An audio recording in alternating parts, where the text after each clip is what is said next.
Today's topic is a very powerful topic, and it's really about creating a life worth living and without having to look back at the end of your life and having all these regrets.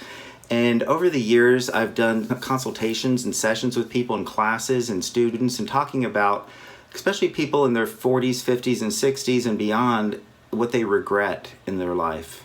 And also people on their deathbed, people who are getting ready to make a transition into the next journey.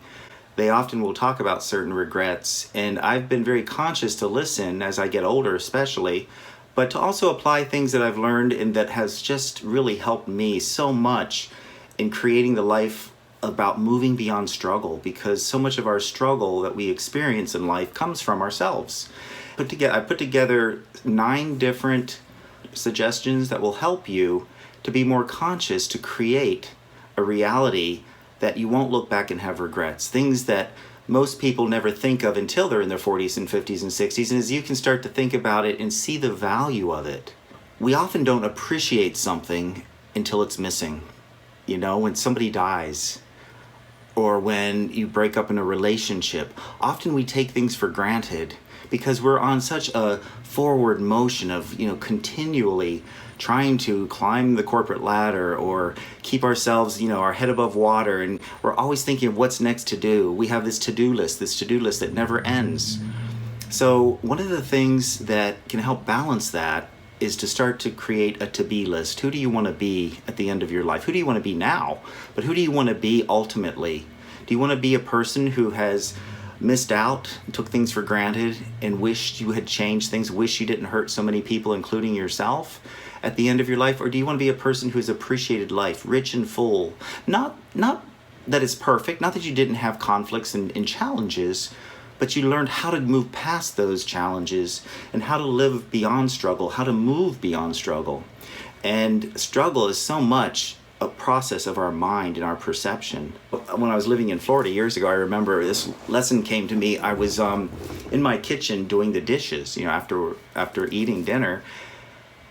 I was doing the dishes, and all of a sudden I'm like creating this big deal about doing the dishes. And I was making it into this huge struggle in my mind. And I realized, wait a second, Michaiel, it's just dishes. It won't take me that long. It's not going to keep me from doing anything. But it's amazing how we can talk ourselves into struggle and the meaning we attach to certain chores, instead of shifting from a position of cleanliness and love, and I'm doing this out of self-respect. It was like, I got to do my dishes. I got to finish my chores. But there's basically 2 ways that you can learn to appreciate your life, either through gratitude or through regret. I didn't realize what I had until I lost it. I didn't realize that relationship. I didn't realize that friendship. I didn't realize that person who died, how much they mattered to me, because I was always on this hamster wheel trying to spin forward and go a million miles away, a million miles an hour. So let's go ahead and dive into how can you make shifts and changes in your consciousness. And what's good about personal growth and personal development is you really don't need to go buy and do anything. It's about shifting and changing your priorities, your perception, your understanding, seeing the big picture, not just the little picture of all the daily details, but stepping back and seeing your life from a bigger perspective.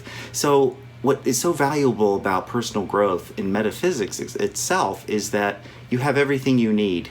You are already living a metaphysical life. And people are saying, what? Michaiel, that doesn't make any sense. But what is metaphysics? Meta means beyond. Physics is the physical. Beyond the physical is all metaphysics means. And so, of course, Hollywood and, the books and things that talk about metaphysical as, ghosts and spirits and all these things. And that's obviously, they're not physical and they're phenomena. They are metaphysical. But what about you? What is it about you that's metaphysical? Well, your attitudes, your beliefs, your thoughts, your feelings, the choices that you have available and the decisions you make are all metaphysical. You can't show me a jar of love. You can't contain it. It's an emotion. You can experience the expression of it, but metaphysically it's energy. It's pure energy. It is not physical. Now, the same with your attitudes and your beliefs. And you can change that. And when you change the metaphysical, what's beyond the physical has to change. Your physical reality is an expression and a reflection of your consciousness. And your consciousness is your mind, and your mind is your attitude, beliefs, thoughts, feelings, choices, decisions, your imagination, your intuition, your wisdom. All of that makes up who you are. And those are the things that never age. Think about it.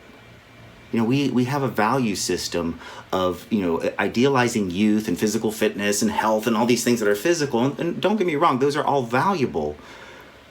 But the things that last forever, your ability to love, to be intimate, to have creativity in your life, to express your passion, those things get better with age. We don't often realize that, again, until it's taken away or something happens where you're not able to express those things. Through the regret, you start to appreciate. Living a life that you create that is worth living. A life worth living is a life living where you don't have regrets or very many regrets at the end of it. Perhaps there's one or two, but you don't have a boatload of regret.